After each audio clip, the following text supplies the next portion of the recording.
First contact's price. The quantum resonance detector aboard the UES Hawking wasn't supposed to pick up anything in the Carina arm.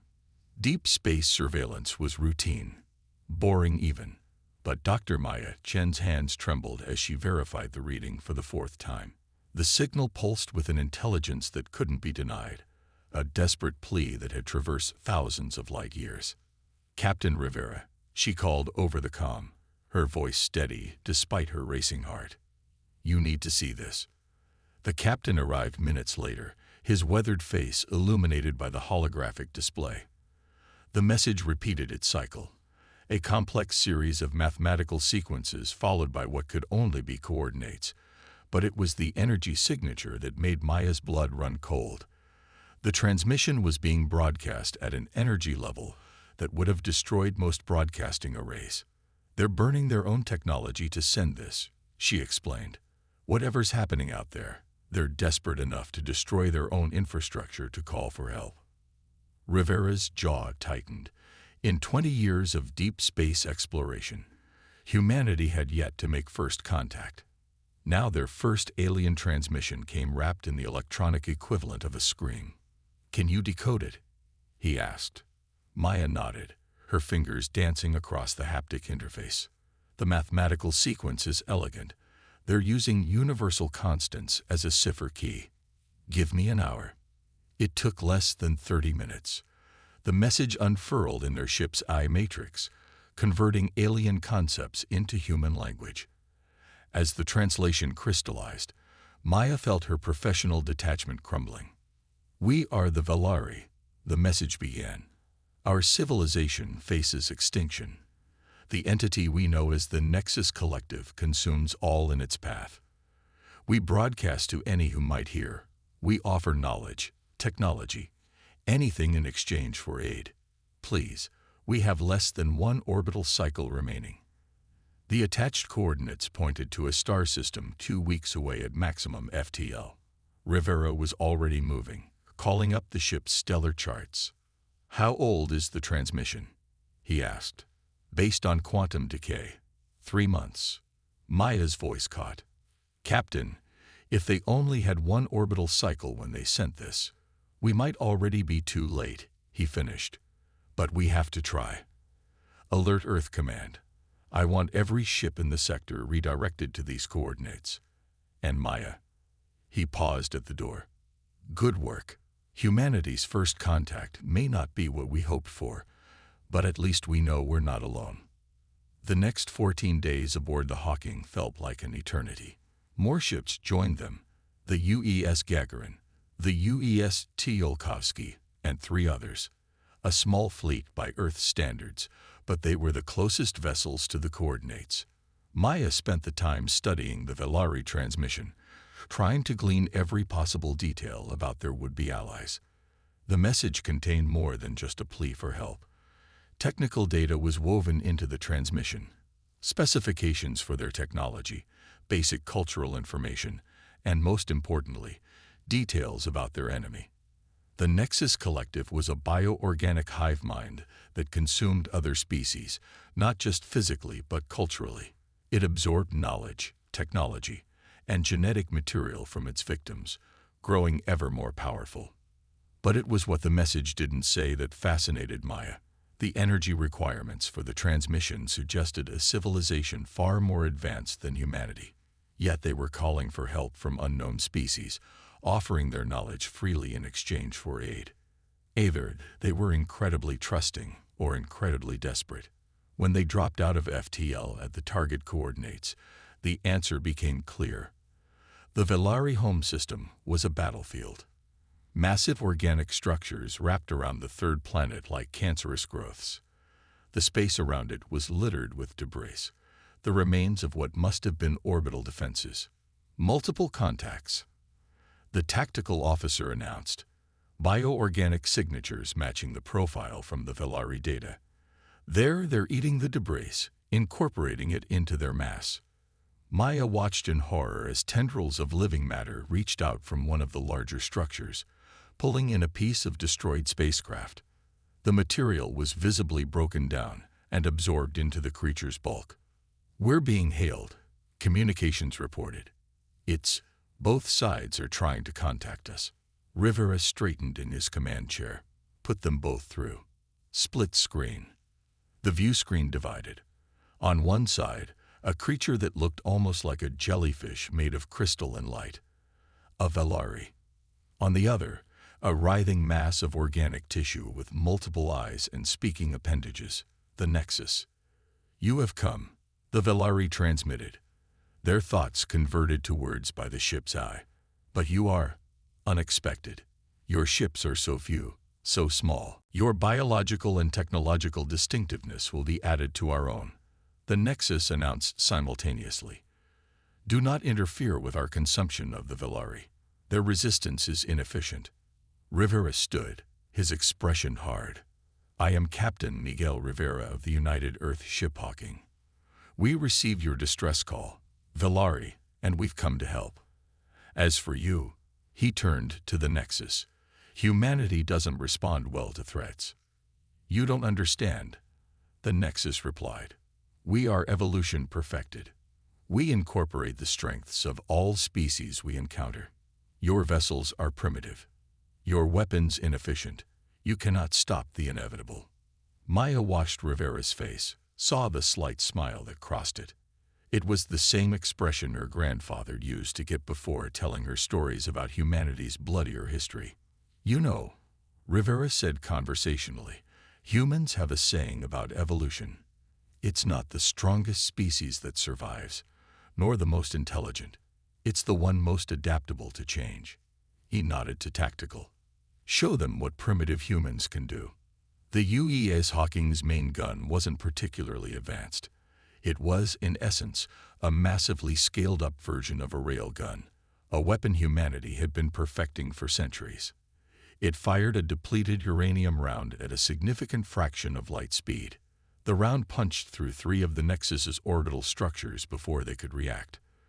The biological material didn't just break, it shattered, unable to adapt quickly enough to an attack it had never encountered. That's impossible, the Nexus transmitted. Your technology is inferior. We have consumed species far more advanced. Advanced isn't always better, Rivera replied. Sometimes the old ways work just fine. All ships, weapons free. Show them why you don't threaten a species that spent its entire history finding new ways to break things. The battle that followed would be studied in military academies for generations. The Nexus's bioorganic technology was incredible, able to adapt and heal from energy weapons in seconds. But they had never faced an enemy that used physical projectiles, never needed to defend against tungsten rods moving at relativistic speeds, never encountered nuclear weapons. They had never faced a species that had spent its entire existence fighting, killing, and surviving on a death world that should have destroyed them. They had never met humanity. As the Hawking's guns thundered in space, Maya received another transmission from the Velari. We do not understand, they sent. Your species is so young, yet you fight with such efficiency. How is this possible? Maya thought about Earth's history, about the countless wars and conflicts that had shaped her species, about how those same violent tendencies had driven them to reach for the stars. We come from a world that tried to kill us every day, she replied. Everything on Earth either evolved to kill us or to survive our attempts to kill it. We didn't become peaceful by choice. We just learned to direct our violence toward better purposes, like protecting others. The Velari was silent for a long moment. Perhaps, they finally responded, this is why you were the ones to answer our call. Not despite your violent nature, but because of it. Maya watched as another Nexus structure exploded under human weapons fire.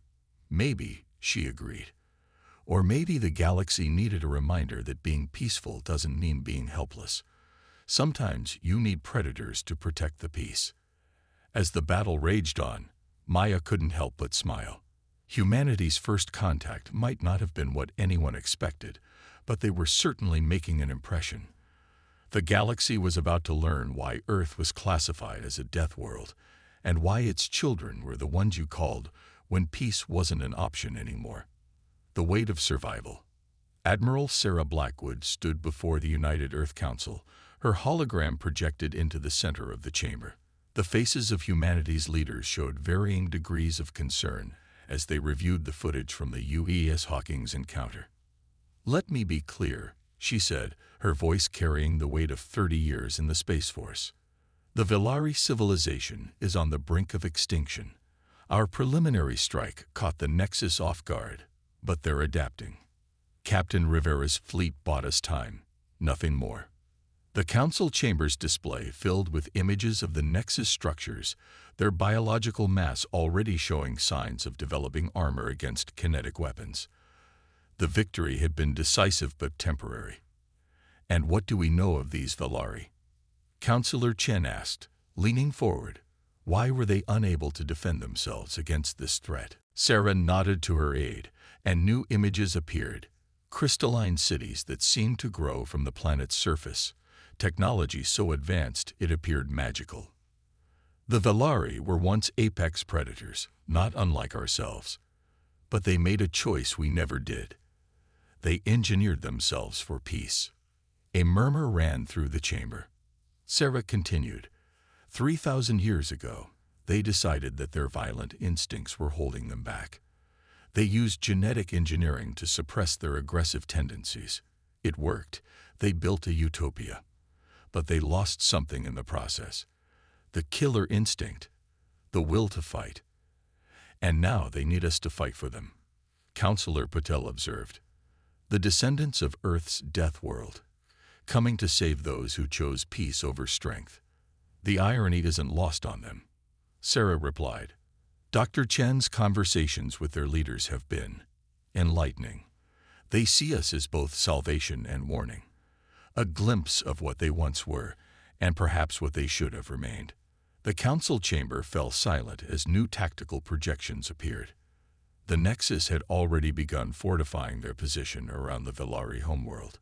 Their organic structures were evolving, developing layers of armor and weapon systems that mimicked the human fleet's capabilities. We have a choice to make, Sarah continued. The Velari are offering us access to their technology, their knowledge, everything they have in exchange for our help. But make no mistake, this will be a war. The Nexus doesn't bargain, doesn't retreat. They consume or are consumed. And if we refuse, someone asked from the back of the chamber. Sarah's expression hardened. Then we watch as civilization die, and we wait for the day the Nexus turns its attention to Earth. They know we exist now. They've seen what we can do. We're either a threat to be eliminated or a resource to be consumed. The chamber erupted in overlapping conversations. Sarah waited, knowing that this moment would define humanity's place in the galaxy. They had spent centuries reaching for the stars, dreaming of first contact. Now that dream had become a nightmare, and they had to decide what kind of species they truly were. Council President Rodriguez raised his hand for silence. Admiral, you've studied the tactical data. Can we win this fight? The Nexus adapts quickly, Sarah replied. But they've never faced anything like us. They evolve to counter specific threats, but humanity's greatest strength is our versatility. We don't just adapt, we innovate. While they're developing armor against our kinetic weapons, we're already designing new weapons they've never seen. She gestured, and the display showed new ship designs. Vessels that combined human ingenuity with fragments of Velari technology they'd already begun to understand. We're not just fighting for the Velari anymore. We're fighting for every species that values self-determination.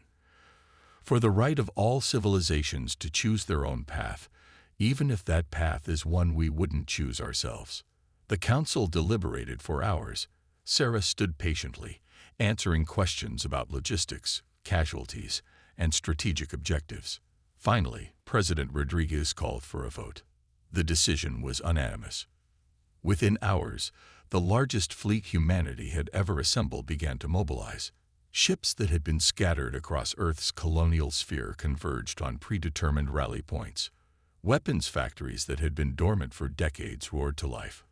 Aboard her flagship, the UES Thermopylae, Sarah reviewed the deployment orders. The Velari had believed they were beyond the need for weapons, beyond the crude violence of their evolutionary past. They had been wrong. But perhaps their mistake would serve as a lesson for other species. Peace was valuable, but it had to be protected. The real work began in the following days. Human scientists worked alongside Velari engineers, combining their technologies in ways neither species had imagined possible. The Velari's advanced energy manipulation techniques merged with humanity's practical combat experience, creating weapons that could adapt as quickly as the Nexus itself. But it was the cultural exchange that fascinated Sarah the most. The Velari were rediscovering parts of themselves they had suppressed for millennia. Not the blind rage of their primitive past, but the controlled strength that had made them apex predators in the first place. "We thought we had evolved beyond the need for warriors," the Velari High Counselor told her during one of their strategic sessions. "We forgot that there is honor in protecting others, dignity in standing against those who would destroy what we hold dear." Sarah watched as her crews trained alongside Velari volunteers. The crystalline aliens moved with growing confidence, their natural grace combining with recovered predatory instincts. They would never be the warriors humanity was. Their genetic modifications were too deep for that, but they were finding their own way to fight back. Sometimes, she replied to the High Counselor, the most advanced civilizations are the ones that remember their roots. You chose to change your nature. We chose to master ours. The Nexus continued to evolve their defenses, but they were fighting an enemy unlike any they had consumed before. Humanity didn't just adapt. They predicted, innovated, and changed the rules of engagement faster than biological evolution could match. As Sarah watched the combined fleet prepare for what would become the largest space battle in human history, she couldn't help but smile. Humanity had spent its existence fighting.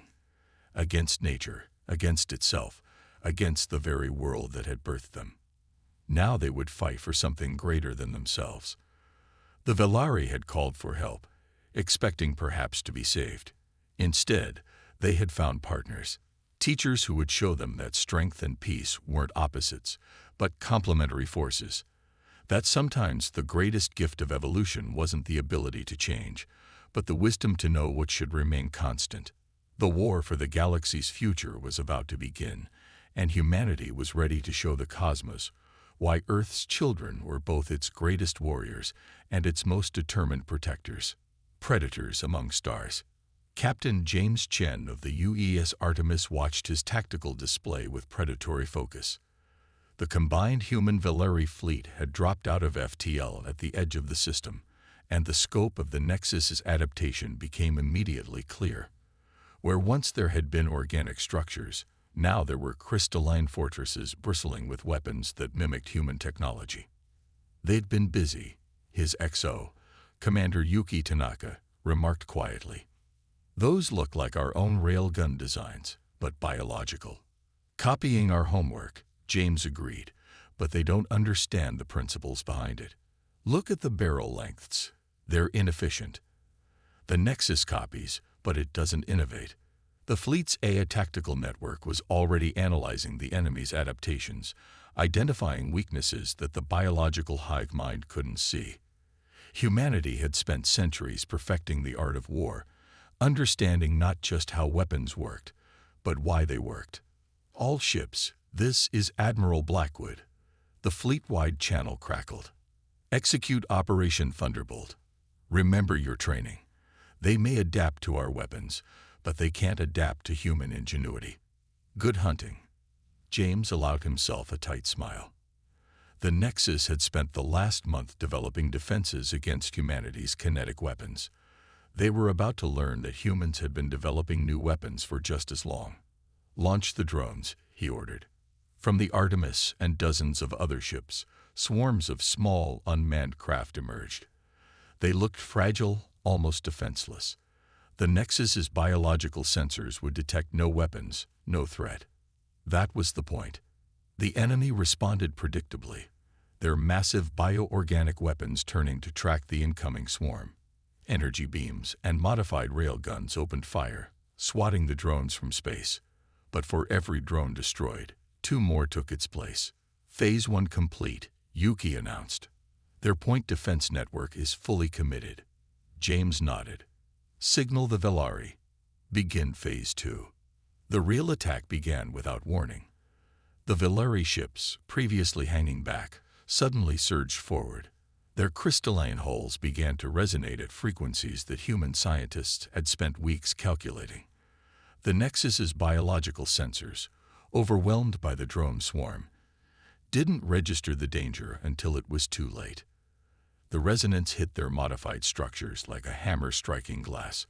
Organic armor that had been grown to withstand kinetic impacts shattered under frequencies it was never designed to resist. The Nexus tried to adapt, tried to change their molecular structure, but the Velari ships kept shifting their resonance patterns in sequences too complex for even a hive mind to counter. They're retasking their weapons, Yuki reported, trying to target the Velari ships. Not today, James said. All batteries. Execute firing pattern Delta. Show them why humanity stopped using simple railguns a week ago. The Artemis's new weapons were deceptively simple in appearance, modified particle accelerators combined with Velari energy manipulation technology. They didn't fire solid projectiles or energy beams. They fired microscopic black holes with precisely calculated decay rates. The first salvos struck the nearest Nexus fortress. For a moment, nothing seemed to happen. Then sections of the massive structure began to implode, drawn inexorably into gravitational wells that would evaporate in microseconds, releasing their energy directly inside the enemy's defenses. Multiple direct hits, Tactical reported. Their adaptive armor is irrelevant. The gravitational forces are affecting their entire mass equally. The Nexus response was immediate and devastating. Their structures began to morph, sprouting new weapons and defenses. But James had been counting on this. The hive mind's greatest strength, its ability to adapt and evolve, was about to become its greatest weakness. All ships, initiate electronic warfare package Omega, he ordered. Let's see how well they handle information overload. The human fleet's transmitters came alive, broadcasting directly into the Nexus's neural network. Not attacks, but information. Centuries of human military history, countless strategies and counter-strategies, an overwhelming flood of tactical data that forced the hive mind to try to adapt to thousands of potential threats simultaneously. The effect was catastrophic. The Nexus's biological processors couldn't handle the volume of information. Their attempts to evolve defenses became erratic, contradictory. Structures began to grow armor that left them vulnerable to their own weapons. Weapons mutated into forms that were theoretically perfect against obsolete human tactics, but useless against what the fleet was actually doing. Sir, Yuki's voice carried an edge of excitement. The Velari ships are reporting success. The resonance attacks have compromised the structural integrity of the main Nexus clusters. They're losing cohesion. James watched as the enemy's previously coordinated defense began to fall apart. The hive mind, overwhelmed by human military knowledge it couldn't process and Velari attacks it couldn't adapt to, was losing its grip on its composite forms. This is why you don't plug biological processors directly into tactical networks, he remarked. The first thing any human commander learns is that too much information can be just as dangerous as too little. The battle wasn't over. The Nexus still controlled massive resources, and parts of their consciousness were already attempting to isolate themselves from the information attack. But the momentum had shifted. Humanity had proved that there were limits to biological adaptation, that sometimes the ability to think around a problem was more valuable than the ability to evolve through it. Admiral Blackwood is signaling the second wave, Yuki reported. The heavy cruisers are moving in. James nodded. The next phase would be decisive. The Nexus had committed its resources to defending against humanity's known weapons. Now they would face humanity's capacity for innovation, for developing entirely new ways of breaking things. As he watched the cruisers move into position, their hybrid human Velari weapons charging, James reflected on the irony of the situation. The Nexus had believed itself to be evolution's ultimate expression, able to absorb and adapt to any threat. But they had never faced a species that had evolved specifically to overcome their limitations, that had turned their very inability to biologically adapt into a strength. The war for the galaxy's future wouldn't be won by the species that could evolve the fastest, but by the ones who could think beyond evolution's constraints. Humanity, with its partnership of violence and innovation, was about to demonstrate why Earth's harsh lessons had created the perfect warriors for this fight. Evolution's echo. Dr. Maya Chen stood in the Velari High Council chamber, surrounded by crystalline beings who shimmered with internal light. The battle above had reached a crucial phase, but what happened here, in this ancient hall of governance, might prove even more important for the galaxy's future. You must understand, she explained, her voice carrying across the chamber. The Nexus isn't just failing because of our weapons. It's failing because it can't comprehend us. Its entire existence is based on the assumption that biological adaptation is the pinnacle of evolution. The holographic displays showed the ongoing battle. Human ships executing maneuvers that seemed to defy logic, attacking in patterns that changed faster than the Nexus could adapt to them. The Velari Council watched in fascination as their own ships, guided by human tactical doctrine, struck with precision that their peace-loving species had forgotten they possessed. But humanity evolved differently, the High Counselor observed, their crystalline form refracting light in patterns that Maya had learned to recognize as deep thought. You evolved to overcome your biological limitations rather than enhance them. Exactly, Maya nodded. Earth tried to kill us in so many ways that we couldn't possibly adapt to them all. Instead, we learned to think our way around problems. When we couldn't grow fur, we made clothes. When we couldn't fly, we built planes. We turned our inability to biologically adapt into our greatest strength. The chamber's displays shifted to show new tactical data. The Nexus was trying to segment itself, isolating portions of its consciousness from the information warfare attack. But in doing so, it was losing the very unity that made it formidable. Watch, Maya pointed. They're trying to evolve a defense against our electronic warfare by breaking their neural links. But they can't. Their entire existence is based on being a unified consciousness. They can't comprehend fighting as individuals. Above the planet, the battle had entered its final phase.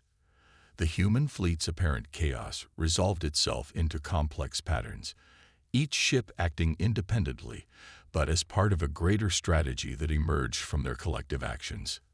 It was warfare as humanity had perfected it over centuries of conflict, now elevated to an art form among the stars. Your species, another counselor spoke, their voice carrying tones of wonder. You fight like the predators we once were. But there's something more. You fight with purpose, with restraint. Maya smiled. We learned that lesson the hard way.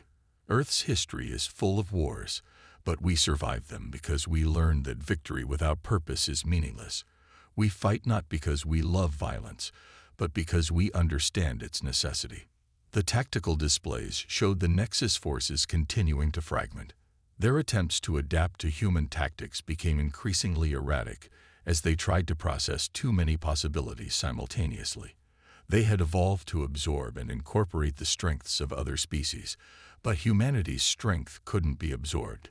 It had to be learned, understood, contemplated. We're receiving a transmission from the Nexus, one of the Velari technicians announced. They're attempting to communicate. The message appeared in the chamber's holographic field, translated by the combined efforts of human and Velari AI systems. This conflict is inefficient. Your biological and technological distinctiveness should be added to our own. Why do you resist optimization? Maya stepped forward, knowing this moment might define the relationship between organic life and the Nexus forever. Because optimization isn't the same as evolution, she replied. True evolution isn't just about becoming stronger or more efficient. It's about becoming better. The Nexus response came quickly. We improve every species we absorb. We perfect them. No, Maya countered. You standardize them. You take diverse species with unique perspectives and force them into your singular vision of perfection. But look at what humanity and the Velari have accomplished together. We're stronger precisely because we're different. The battle above continued, but now there was a new element to it. The Nexus attacks became more desperate, less coordinated. They were facing something they had never encountered in all their centuries of consumption, a species that refused to be optimized, that celebrated its limitations as much as its strengths. Your species evolved in inefficient ways. The Nexus transmitted. Your development was chaotic, wasteful. Yes, Maya agreed. And that chaos made us who we are. We evolved to think, to dream, to imagine possibilities beyond mere biological imperatives. We evolved to understand that strength comes in many forms. The Velari Council watched this exchange with growing comprehension. Their own choice to engineer away their violent instincts had been based on a similar desire for optimization. But humanity was showing them a different path, one where strength and wisdom could coexist, where the capacity for violence didn't have to preclude the choice for peace. The Nexus is retreating in sectors 7 through 12. A tactical officer reported. Their biological processors are showing signs of cascade failure from information overload. Maya watched as humanity's greatest weapon, not their guns or ships, but their ability to think in ways that defied simple optimization, brought an enemy that had terrified the galaxy to its breaking point. The Nexus couldn't adapt to human unpredictability because unpredictability was fundamental to human nature. We offer an alternative, she transmitted to the failing Nexus. Not absorption, but cooperation. Not optimization, but growth. The galaxy is vast enough for many kinds of evolution. The response was unexpected. Your proposal is inefficient, but interesting. We require time to process these concepts. As the Nexus forces began a full retreat, pulling back from the Velari system in a way they had never done before, Maya turned to the High Council. They'll be back, she said. Maybe not tomorrow, maybe not for centuries. But they'll return when they've had time to truly understand what they encountered here. And we will be ready, the High Counselor replied, their crystalline form glowing with renewed purpose. Not by forgetting who we are, but by remembering that peace is stronger when it's protected by those who understand the price of violence. The battle for the Velari system was ending, but Maya knew that something far more significant had begun. Humanity had proved that their path, the path of a species that evolved to transcend their limitations rather than simply overcome them, was valid. The galaxy would never be the same. Tomorrow's promise. Admiral Sarah Blackwood stood on the observation deck of Harmony Station, the newly constructed joint human-Velari facility orbiting the crystalline world below. 6 months had passed since the Nexus retreat, and the galaxy was still coming to terms with what had occurred in this system. Representatives from a dozen spacefaring species filled the station's corridors, drawn by the news of how humanity, a species many had dismissed as primitive, had driven back the greatest threat known to galactic civilization. But they weren't just here to witness history. They were here to understand. The Nexus taught us all a valuable lesson. Sarah addressed the assembled dignitaries, her voice carrying across the chamber. We thought biological adaptation was the pinnacle of evolution. We were wrong. The ability to adapt isn't just about changing our bodies. It's about changing our minds, our perspectives, our very understanding of what's possible. The holographic displays showed the ongoing reconstruction efforts.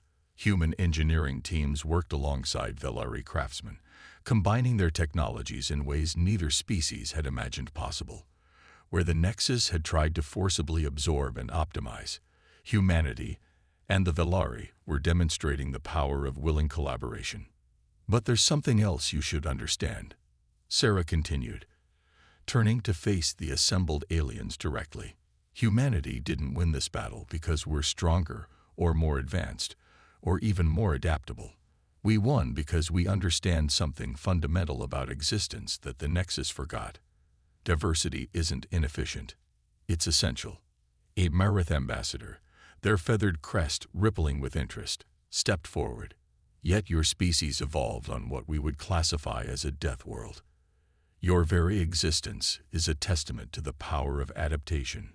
Sarah smiled. That's exactly what the Nexus thought. They saw our adaptations, our weapons, our tactics, and assumed they could optimize them. But they didn't understand that Earth didn't just make us strong, it made us question everything. When nature presented us with an obstacle, we didn't just evolve to overcome it. We asked why it was there, what we could learn from it, how we could turn it to our advantage. The station's windows offered a view of the combined fleet patrols. Human ships flew in formation with Velari vessels, their contrasting designs a visual representation of their complementary strengths. Below, on the planet's surface, the first joint military academy was under construction, a place where both species could learn from each other's experiences. The Nexus will return, a Velari counselor stated, their crystalline form shifting colors with emotion. They cannot ignore the challenge we represent to their worldview. Yes, Sarah agreed, but when they do, they'll face something they've never encountered before. A galaxy that understands the true meaning of strength. Not just the strength to fight, but the strength to choose when not to fight. Not just the power to destroy, but the wisdom to protect. The display shifted to show the new defensive networks being established throughout Velari space. They combined human military pragmatism with Velari energy manipulation technology, creating systems that could adapt and respond to threats without losing their fundamental nature. We've received reports, Sarah continued, that the Nexus is changing. Our last intelligence suggests they're experiencing something unprecedented in their history. Internal debate. Different segments of their collective consciousness are processing our encounter in different ways. Some want to continue their old patterns of consumption. Others are beginning to question whether their path of forced optimization is truly evolutionary progress. The assembled dignitaries murmured among themselves. The idea that humanity had not just fought the Nexus, but had actually forced them to question their fundamental nature was staggering. This is why we're establishing the Galactic Defense Initiative, Sarah announced. Not just a military alliance, but a commitment to protect the right of all species to choose their own path of evolution. The Velari chose peace, and we'll help them protect that choice. Others might choose different paths, and we'll protect those choices too. A human ensign approached with a datapad, and Sarah took a moment to review the latest reports. The changes happening across known space were profound. Species that had hidden from the Nexus were emerging, seeking contact with Earth. Ancient civilizations that had dismissed humanity as primitives were requesting diplomatic relations. Some of you fear us, Sarah acknowledged, looking around the chamber. You see our weapons, our willingness to fight, and you wonder if we're really so different from the Nexus. But there's a fundamental difference. We don't fight to force our way of life on others. We fight to protect the right of all species to live as they choose. The observation deck fell silent as a new ship appeared in orbit, the first vessel of its kind, built jointly by human and Velari engineers. Its design incorporated the strengths of both species, not through forced optimization, but through mutual understanding and respect. This is humanity's promise to the galaxy, Sarah concluded. We emerged from a death world, yes, but we didn't let it define us. We learned to channel our strength, to temper our violence with wisdom. We're not here to conquer or to optimize. We're here to protect, to learn, and to grow. And we invite any species that shares these values to join us. As the assembled dignitaries began discussing the implications of this new galactic order, Sarah turned to watch the ship's maneuvers. Humanity had come to the stars dreaming of peaceful contact, only to find themselves cast in the role of warriors. But perhaps that was exactly what the galaxy needed. A species that understood both the necessity of strength and the importance of choosing when not to use it. The Nexus had sought to perfect the galaxy through forced evolution. Humanity would help protect it by embracing the beautiful chaos of natural development. And in doing so, they would demonstrate that true evolution wasn't about becoming the strongest or the most efficient.